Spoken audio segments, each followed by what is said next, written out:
From our Nepal correspondent, a regular series of articles by Dr Balmukunda Regmi.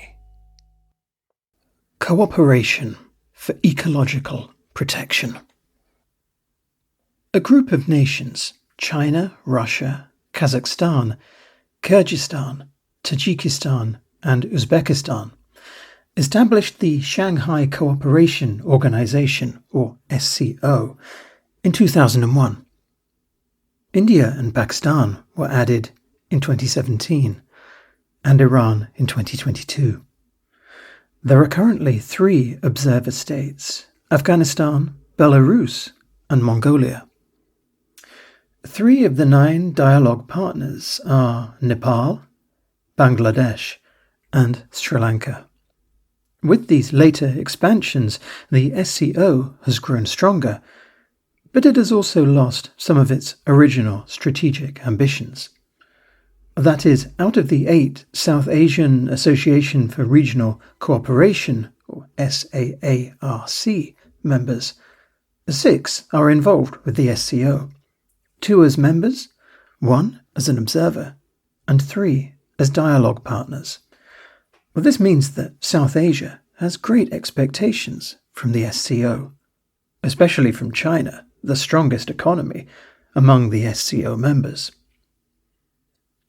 From the Arctic Ocean to the Indian Ocean, the SCO covers the climate-vulnerable geography of Central and South Asia. This area is home to nearly half of the world's population. Aware of rapid industrialization and deterioration of the ecological environment caused by climate change, the SCO proposed its Environmental Protection Development Model in 2021.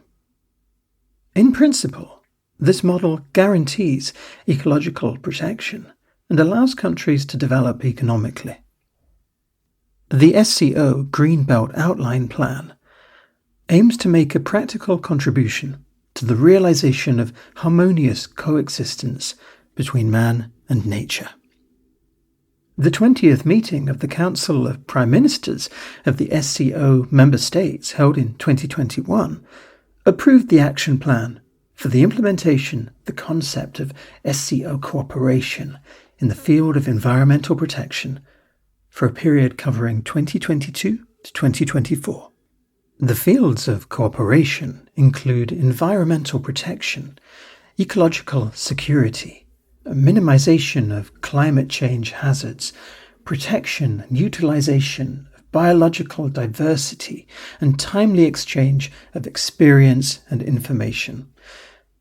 SCO members consider the lack of safe drinking water sources and insufficient basic sanitation services as serious problems.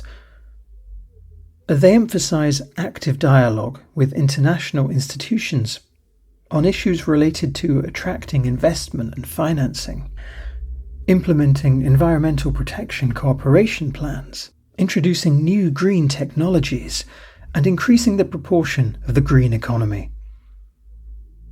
However, they are adamant that the climate agenda should not be used to restrict trade and investment cooperation, as such policies are understandable given that the levels of economic development of the SCO countries are below those of Europe and the United States. And the Nepal-China-Tibet border is one of the areas most affected by climate change. Glacial lake outburst floods in rivers in the Tibet region directly impact Nepal. On July 5, 2016, the Gong Batong Sharkwo glacier lake in Tibet erupted, and a large amount of glacial water flowed down to the Botekoshi River. The flood swept across the border into Nepal, washing away the Botekoshi hydroelectric power station and flooding the China-Nepal highway.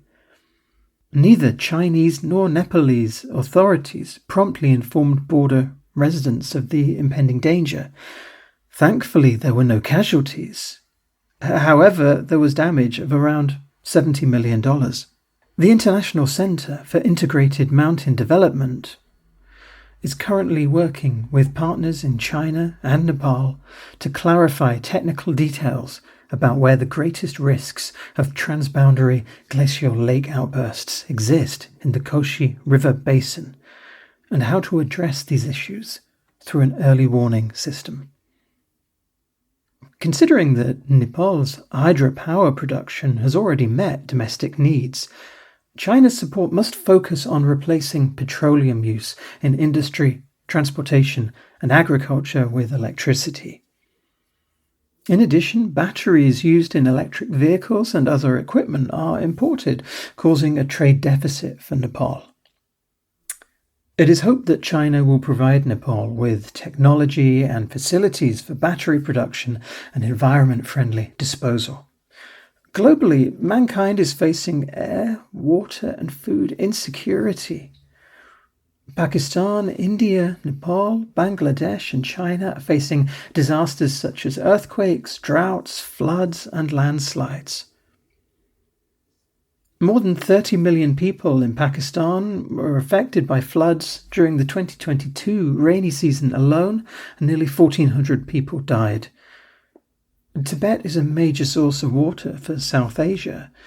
China's cooperation is a must for Nepal's water security. Russia, China, and India, which belong to the SCO, are big producers of food. These three countries have a great responsibility for food security. The SCO nations will feed almost half of the world's population if they are food secure.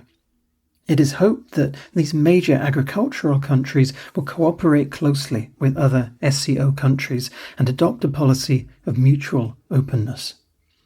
With regard to climate change, because the economic development started relatively late, the SCO countries also started to take climate measures relatively late.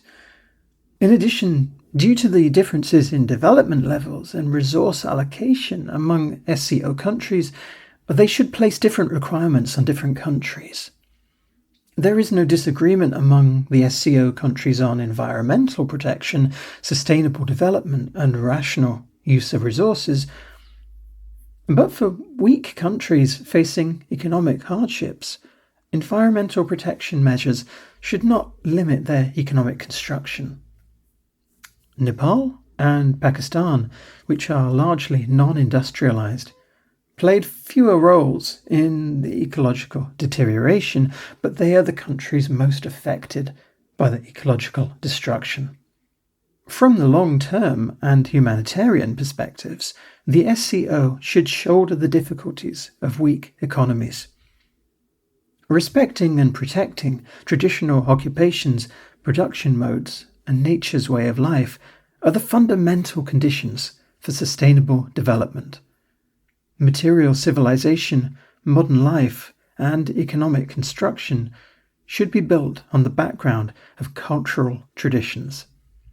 If a more advanced and powerful country uses its advanced technology and economic strength to seek a market in a weak country and compete to replace the local people's source of life, it will damage the local economy and ecological environment.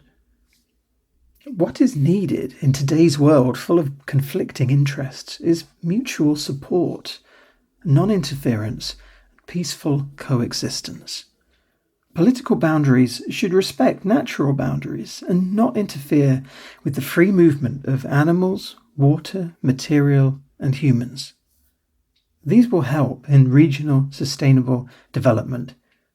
Here, the SCO can play a leading role in promoting mutual trust among member states and strengthening eco-friendly economic development.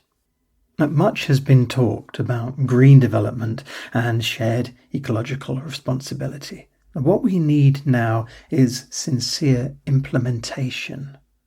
As long as all countries in the world, especially developed countries, realize the commonality of the earth, fulfill their responsibility for environmental protection, and demonstrate their enthusiasm for sustainable development with actions, ecological protection and a community with a shared future for mankind can be achieved.